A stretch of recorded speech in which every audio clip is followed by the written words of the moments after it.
the notes, the most beautiful moment in life.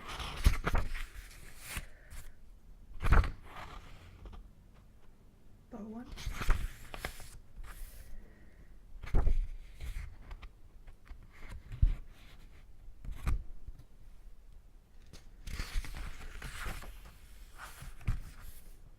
Prologue. Good kid. 𝙽𝚘𝚝𝚎, 10th of October 2009. Let's go. We have to get out of here. I grabbed my friend's hand and ran to the rear door of our classroom.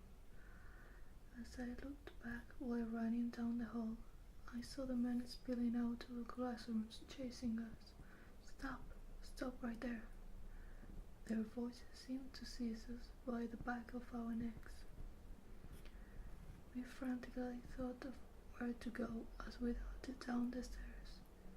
The first destination that came to mind was the hill behind our school. We just needed to cross the playground and go out the school gate and we could hit the bottom of the hill. Although it wasn't that high, it was pretty rocky and rugged. After running through the gate and rounding the corner at full speed, we ignored the walking trail and jumped right into the bushes. We waded through the dense limbs and kept running. We ran for what felt like forever, finally stopping when the footsteps behind us were gone. We collapsed on the ground covered with layers of dried leaves, sweat dripping from our faces. They won't be able to follow us here, right? My friend nodded, breathing heavily. We lifted our t-shirts to wipe our faces with the ham. My friend's face was wet with sweat and tears. His wrists were bluish black with bruises. The neck of his t-shirt was ripped. Dad hasn't come home in over a week. Mom just keeps crying. The cleaning lady on the driver stopped coming. Aunt says that that company shut down. Those men came to our house last night. They kept pressing the bell and yelling for Dad.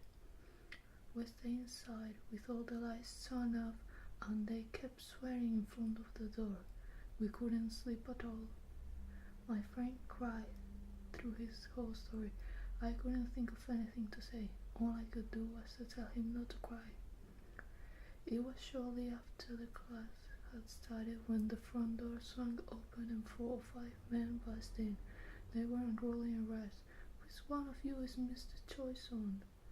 Come on out with us. Stunned, our teacher asked them to leave immediately, but they simply ignored her. We know you're here. Come on right now. Come on out right now.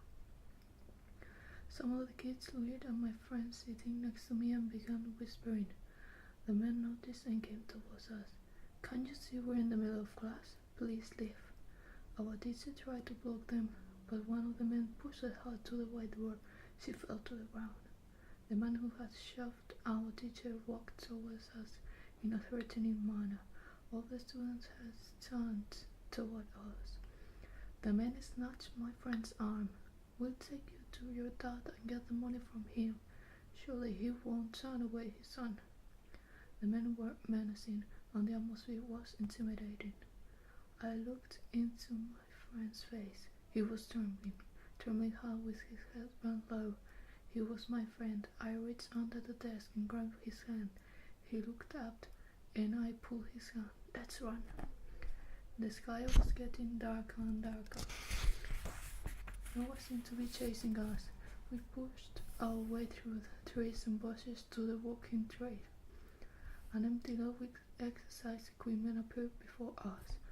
I leaned against the chin-up bar and my friend passed on a bench. I'm afraid you'll get in trouble because of me. My friend seemed uneasy when I told him I would be fine. All I could think of in the classroom was to get my friend out of there. I had to get him far away from those men, but as we started running away, I realized we have nowhere to go. Let's go to my place. It must have been Around 9 p.m., as quite some time had passed since the sun went down. I was starving.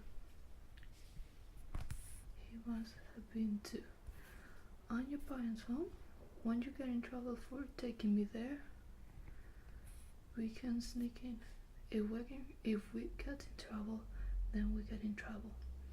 My house was not that far from the foot of the hill. Soon my house came into sight in the distance. Go in right behind when the gate opens and hide behind a tree. I'll open the window for you later. Mom was sitting on the couch in the living room. Where have you been? Your teacher called. Instead of answering her questions, I told her I was sorry. It was usually the quickest way to end the conversation. Mom said Dad would be home any minute and went into her room. My room was opposite their room, with the living room in the middle. I quickly went into my room and opened the window. We had the front gate open while playing a computer game after a snack of bread and milk. My friend looked at me with frightened eyes. It's okay, Dad never comes in my room. The door of my room burst open before I finished speaking. We both sprang up from our seats with fright. Are you Mr. Choi's son? Dad continued without waiting for an answer. Come on now, someone is here to take you. There was a man standing by the door. I thought he was Mr. Choi at first, but quickly realized he wasn't. He was one of those men who had marched into the classroom earlier. I looked at Dad. He looked exhausted, with knitted brows and a subtly quivering eyelid. It was better not to bother him when he was in that mood. While I was trying to read his face, the man came into my room and grabbed my friend's shoulder. I got in front of my friend. No, Dad, don't let this man take him away. He's one of the bad people. He just kept looking down on me and did not budge. Please help him, Dad. He's my friend.